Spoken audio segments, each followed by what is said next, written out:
hello, ladies and gentlemen. Welcome to the On the Whistle podcast. My name is Alasdair Howorth, and it is an exciting Olympic edition of the On the Whistle podcast because, of course, the Olympics are starting this weekend, but unlike every other competition in the Olympics, the football's already actually starting today, recording on the 24th of July. The men's are starting, have kicked off. I think Morocco are currently playing Argentina, but we don't really care about the men's football at the Olympics. Let's be honest, under 23s football, not even Kylian Mbappe was gonna go. So it's not very interesting for us. We want to talk about the women's because the women's is taken seriously. The women's is important. And with me to talk about the women's football at the Olympics is Firdose. Firdose, how are you doing? You are cold, you are wrapped up. How are things down in South Africa and Cape Town? Yeah, rough. As you can see, I've got a double layer of jersey on and some fingerless gloves, as well as two cats, one on either side. So we're doing everything we can. It's been quite a winter. We've had a lot of rain. I was telling you before we recorded, the rivers are bursting their banks. The dams are full, which means we won't have any water shortages. But yeah, it's quite the contrast to you and your 2 weeks of summer that you're having over in the UK and particularly in Scotland. Beyond that, it's we're recovering, I think. We've had such a great sporting winter thus far. We're all glued to the Euros. We've had the Springboks play 3 test matches so far. And now straight into the Olympics. In fact, I even enjoyed lots of Wimbledon this year. It feels like we've been spoilt. I know, it's to the point where, I'll be honest, I've even been like, I just wish there wasn't any. I want to switch off for at least like a month. There's just too much sport. And when the week the football ends, and suddenly, boom, the Olympics are on and it all kicks off again. But Firdose, we're here to talk about the football. And the big news is, you know, Nigeria and Zambia are heading into the Olympics, the two representatives from Africa. It has been a long time since Africa has made a splash at the Olympics. I think it was 2004 was the last time an African team even won a game in the Olympics, when Nigeria, I think, beat Japan 1-0. And I don't even think then they got out of the group stage. So it's a big task. I think in the last kind of 4 editions, there's been 2 draws, I think, and that is it. So it's been very slim pickings. But in recent years, African football has kind of taken, in many ways, joined the rest of the continent on that center stage in terms of interest in women's football. You know, particularly I'm thinking back to that amazing World Cup we had last year, when, you know, all 4 of the teams won games, which I think they were the only continent in which they had every country, every representative won a match. We had 3 of the 4 teams, Morocco, South Africa, and Nigeria, getting through to the next round. And we had Nigeria with the agonizing penalty loss against England, who obviously went on to the final. And then since then, we've seen kind of the growth of women's football on the continent. You know, we've seen another edition of the Women's Champions League being played in Côte d'Ivoire, Mamelodi Sundowns winning that title again. And almost more importantly, we've seen some of the big stars of those World Cup of the last few seasons getting the recognition they deserve. You know, Rachel Kunananji, Barbara Banda, Asisat Oshoala, the 3 of the most expensive players in world football now. You've seen other players from South Africa doing really well in North America, the likes of Thembi Kgatlana, Linda Motlalo, as well as quite a few others who have made that move to North America. So for me, there's almost a sense that, yes, Zambia and Nigeria are really good teams coming into this, but this is probably the first international tournament where the African teams are going to be taken seriously. Because at the World Cup, I think there's almost a sense of underestimating the teams, particularly the likes of Zambia and Morocco, who kind of really took teams by surprise. But coming into this tournament, you know, it was the last of the Olympics that Barbara Banda burst onto the stage, getting back-to-back hat tricks, which has never been done at a major international tournament. And so, but everyone will now be familiar with her. Everyone's familiar with Rachel Kunananji. Everyone's familiar with this Nigeria side. So how are you feeling kind of going into the Olympics? Yeah, well, Alison, one of the things you said was there's too much sport. And I would say at least for African women's football, that's not the case. So it's the one area where there isn't too much sport, because we were supposed to have an AFCON, as you know, our winter and the Northern Hemisphere summer, and that's been postponed to next year. And there's a real sense on the continent that the women's game has been forgotten, that people don't care about it, that CAF is having to bend to the will of FIFA to accommodate tournaments like the Club World Cup, and it's resulting in the African tournaments being pushed to the the sidelines. And so at the very least, I would say at least we're going to get to see the two women's teams that have qualified for the Olympics playing on a global stage. Of course, the others have been busy with friendlies. South Africa played in Senegal recently, for example. So at least we'll see them. At least we'll be able to kind of gauge the progress from last year to this year. Personally, I think there might be slight disappointment that the African champions, and I'm not only saying that because it's Banyana Banyana, are not at the Olympics, but of course they lost out to Nigeria. And also that the losing finalists Morocco are not at the Olympics, and then they lost out to Zambia. So it's interesting that this is kind of the new power dynamic, the new top four, I suppose. We have a very interested cat who wants to also have his say here. The other thing that I think we just need to say is that the groups are really tough. If you look at who they're coming up against, just to get through. I mean, you spoke about getting a win, but I think, getting through, getting a win, whatever the case is, Nigeria have to play the world champion Spain. And, this guy's name is Cat Stevens, and we're just going to push him out the way. Zambia have to play the USA. And, of course, there's that familiarity. You mentioned Rachel Kundananji and Barbara Banda, who play in the US, who've done so well there. So, of course, there's that familiarity. But it's not just them. They also have to play Germany. They have to play Australia. These are really, really strong teams. And I was reading some previews just to kind of see what the world was thinking in the lead up to our podcast. And what I got was a sense that people were saying, if Zambia win a game, that'll be a great success for them. They just need to win one game. We don't even think they'll go any further than that. And there's a lot of talk of Nigeria trying to push Brazil and Japan and maybe seeing if they can get into the quarterfinals. But it's even kind of written as, and even if they don't, it's sort of okay. So I think from what you were saying, that level of underestimation, that thing that maybe the African teams are not going to stun anyone, is probably still there. And I hope for the sake of our listeners and our continent and the future of our game that that's not the case, and that they do pull off some seriously good results, because that's all we've got for 2024. That's the only thing. And I'm hoping that they can do something. An Olympic medal. I was talking to a couple of Banyana players who remembered qualifying for London in 2012. And of course, that was quite a long time ago now.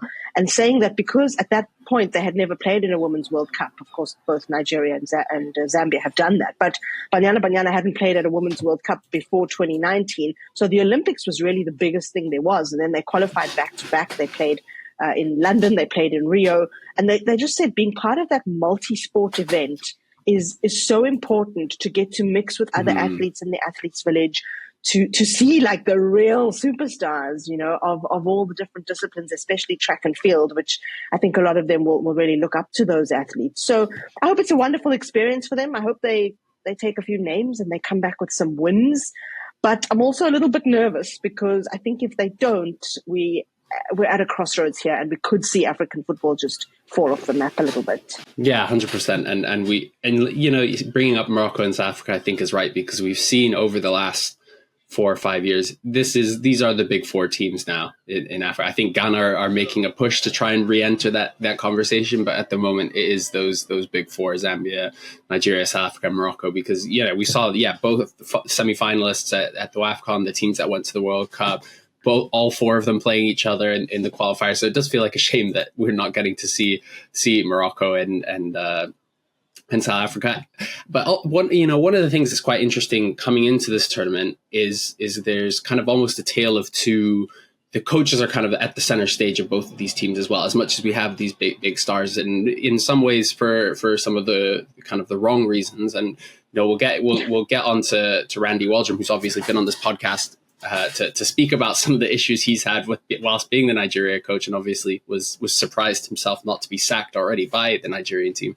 But let's start with Bruce Mwape, because obviously the news around him is less good, and was really sad off the pitch. Obviously, he was accused at the last World Cup of, I think, some sexual inappropriate behavior with both players and staff at the World Cup. And we've actually heard that at the Olympic Games, he will not be allowed private contact with any of his players at the tournament.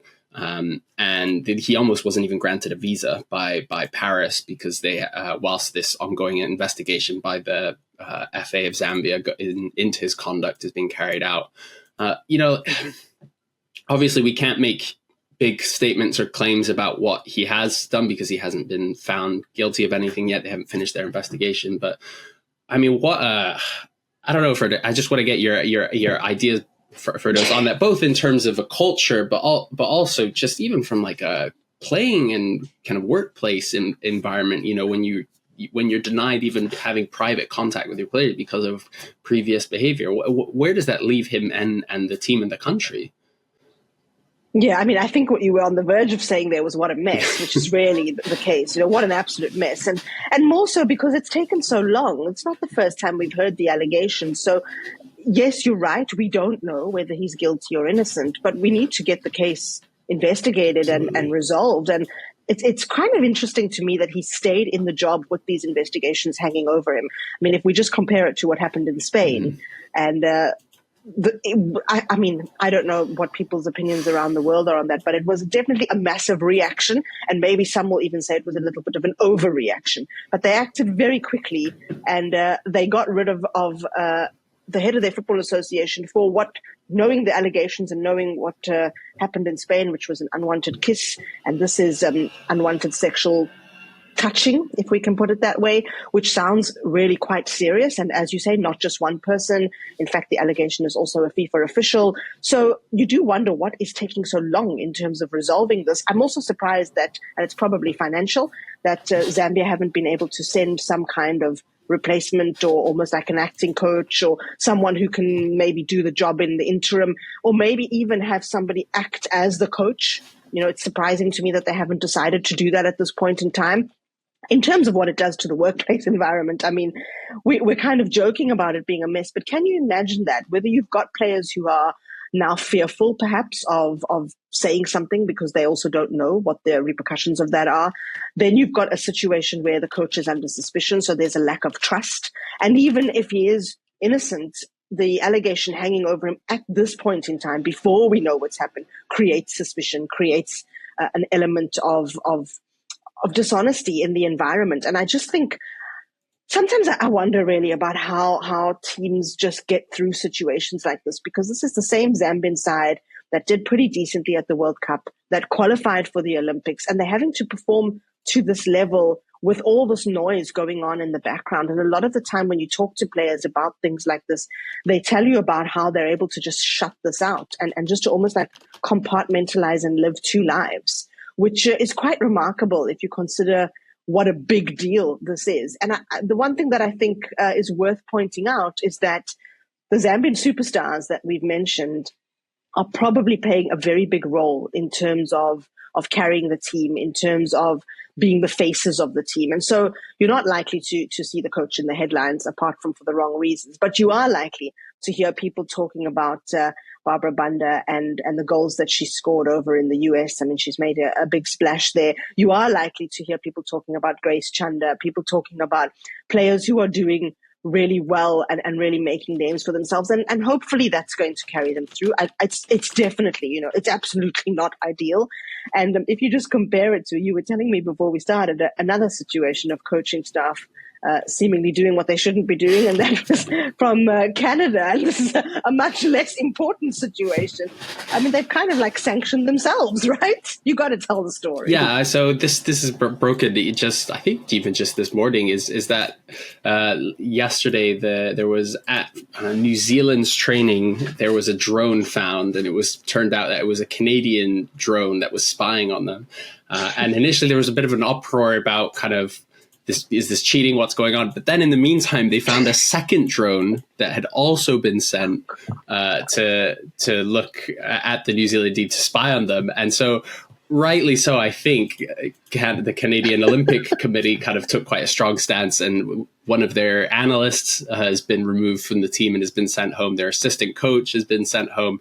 And their head coach, Bev Priestman, will not be taking charge of that game against New Zealand, as well as I think the Canadian soccer staff will undergo a mandatory ethics training, whatever that means. I mean, just compare that. Like, you've got a drone flying over an opposition training session, which has resulted in someone being suspended and two other people not being able to take part in the game. And then you've got a year-long allegation of sexual misconduct in Zambia, and nothing's happened. Yeah. I mean, the only thing that's happened is that it's come from the Olympic Committee, right, that he can't have personal conduct. It's not come from the Zambian FA. Yeah. And of course, there was the question over the visa, and I'm not that surprised to hear that. It's just, these are two different worlds. Like, this Canadian-New Zealand situation is a proper first world problem, and the one that we have is an actual problem. And they're just being dealt with in these completely different ways. So in some ways, it's not laughing material, but because we don't know what else to do, we are going to laugh about it. And it's just such a bizarre comparison of events. And I think it speaks volumes to the fact that, I think probably the biggest reason that Bruce Mwape has kept his job is he is a big ally in Andrew Kamanga, who's the president of the FA of Zambia, who is currently, I think, still in jail, having been arrested for money laundering. So it's hardly a situation in which it's functioning well. Yeah, and again, remember, this is the same federation who pulled out Barbara Banda from playing in the AFCON preemptively, absolutely, just because they thought she wouldn't pass CAF's kind of gender screening, which is a debacle in itself. And so, I think you're totally right. It is an absolute disgrace. And I think, the one thing we can hope is that the players are able to put this behind themselves, and they have to, because their first game is against the US of all teams. But I think I'm still super excited because these are the type of players that have been doing this. I mean, you think even the fact that they qualified for those Olympics in 2020, beating out some really big, especially that Olympics, there's only one team that qualifies. So the fact that they beat out the likes of Nigeria and South Africa, and it's purely down to the individual brilliance, well, in that case of Barbara Banda, but now you have the likes of Rachel Kundananji and Grace Chanda. So, I think hopefully they can put that to the side and perform. And even if they can, hopefully for those involved, deal with Bruce Mwape and whatever is going on there. But from a Nigerian perspective, there is also a lot of chaos. Randy Waldrum, for those who don't know, I implore you to go back and watch the interview that he did with us a little over a year ago, because it was quite an eye-opener, in which he told us that the federation hadn't paid him in 14 months, that they had forced the goalkeeper to go with him, even who he had never seen train. And he had countless kind of training camps cancelled, and just like a mess of unprofessionalism. They had one player he wasn't allowed to pick because she had stood up to the FA for not paying them when the team obviously went on strike during the AFCON. So there was a whole lot of mess, and essentially, large part because of his interview he did with us, he was told that he would be essentially sacked after the World Cup.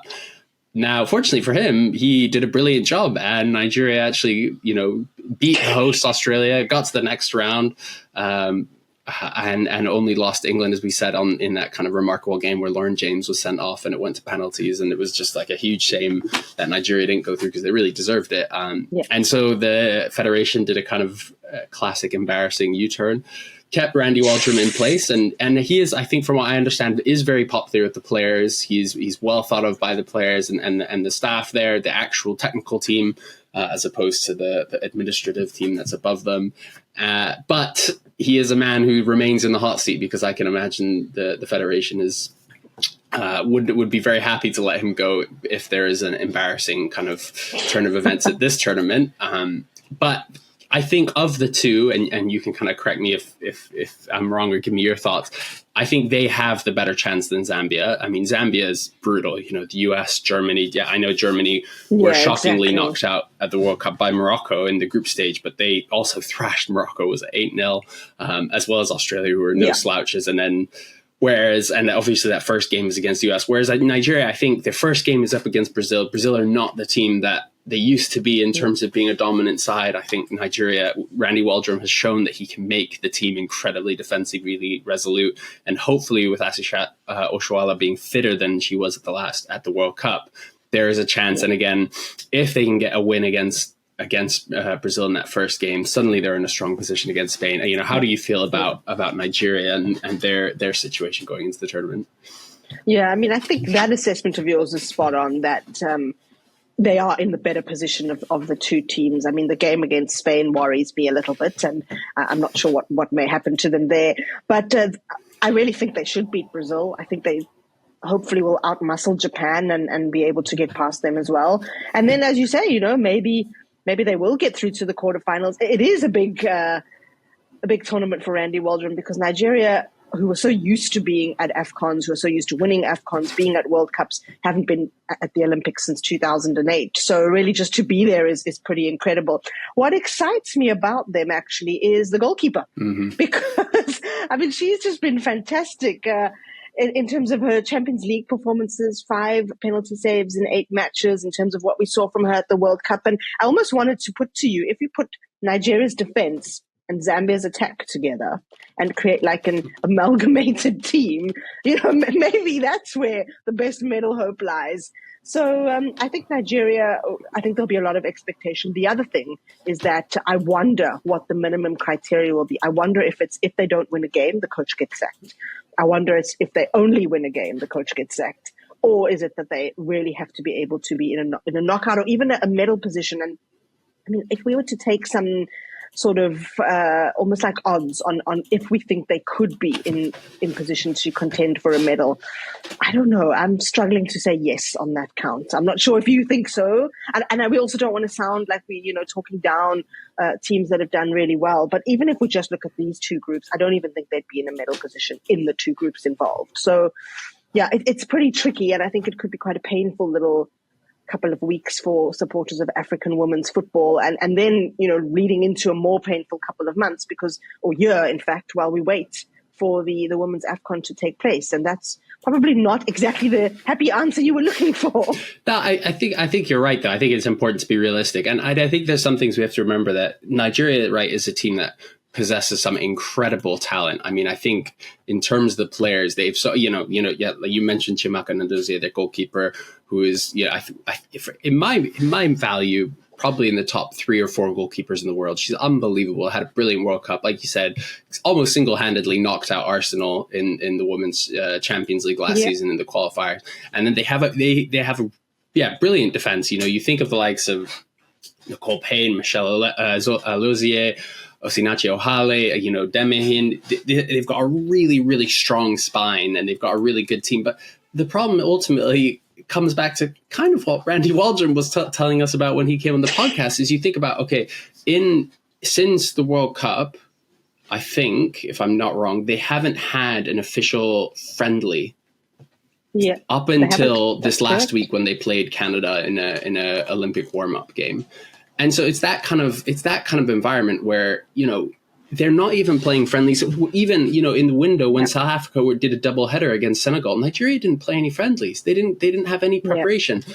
And so I think for me, there's those things that are really holding back Nigeria, is the kind of preparation, the support that the coaching staff get, the amount of time they get on the pitch with the players. And so I think that's ultimately, say, for instance, what let them down at the World Cup is, speaking with Waldron, it's when you have 5 days to prepare over the course of a year, you're not going to focus on, building a cohesive attacking team. You're not going to focus on these patterns of play. You're going to focus on getting a really strong defensive structure and hoping that your players who are really quality up front, like Oshuala, like Chiamaka Nnadozie, can get you out of trouble. And I think that's ultimately how they have to set up. Now, at the World Cup, I think that's where they were let down because Oshuala was injured. She kind of didn't start a couple of games, only got a few minutes and looked really tired and, was really out of sorts at the World Cup through no fault of her own, just being injured.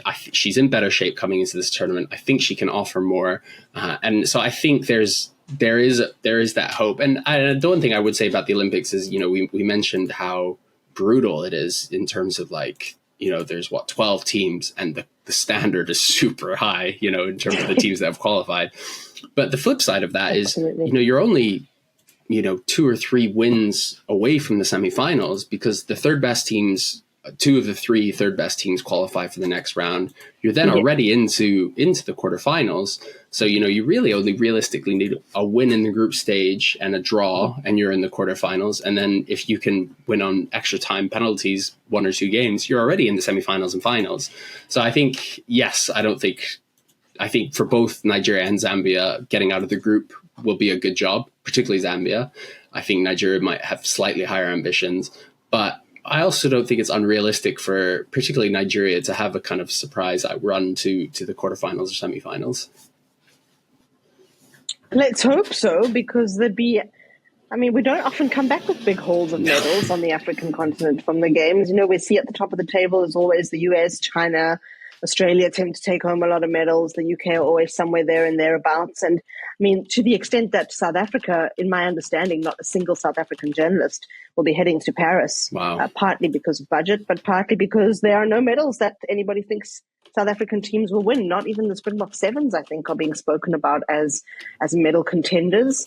There are a couple of the track and field athletes who are being spoken about, Akani Simbani, sprinter. But beyond that, it really looks like some lean days for some of the disciplines. And it goes back to a conversation I think we always have on this podcast about the differences and the inequalities between the way that the first world is professionalizing their game and the way that everybody in the global south is trying very hard to keep up. And that's why when we talk about the women's teams and we talk about the players that we expect to excel, we talk about those who are based overseas and who are based in the thriving professional leagues where they're earning decent amounts of money and where they're actually getting game time.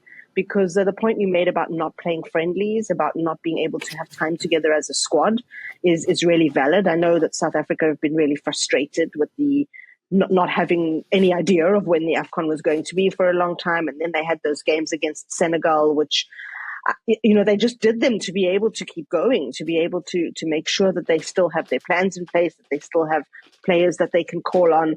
And this is the challenge. It's going to be the challenge for the women's game on the continent for probably the next year or at least 9 months until we get into kind of moving towards AFCON. And it's still the conversation we had earlier about, teams would have qualified 18 months before the tournament. It's ridiculous. You could have a completely different set of teams or at least you could have some outsiders there. And I think Olympic qualification will start to talk along similar lines. The 12 teams, just 2 from Africa. So hopefully in years to come, we'll see that expand. We'll see more teams able to participate in these things because this is the only way anybody gets better, right? And that's the only way we close the gap. For now, you listen to your optimistic prediction that perhaps Nigeria are going to have a good run into the knockouts. I mean, I hope you're right. I hope that we see at least one of the African teams progress a little bit further. And wouldn't it be great if they both did? And if it could just reignite a little something about the potential on the continent and then hopefully keep people interested as we build up to AFCON. Oh, Firdose, you mentioned we hope the tournament expands over the next few editions, but part of me almost hopes it doesn't because that might encroach into that at the WAFCON even more and more. But hopefully those kind of issues will be resolved. But Firdose, thank you so much. I know as a South African, you're going to be watching the Olympics very bitterly, particularly Nigeria. But I hope that you'll find it in your heart to support both Nigeria and Zambia, as I will be, and I cannot wait for the tournament to get started tomorrow. Yeah, definitely. I'll be watching. I won't be watching bitterly. I'll be watching in hope, and sort of we approach it as one. We're all in this together now.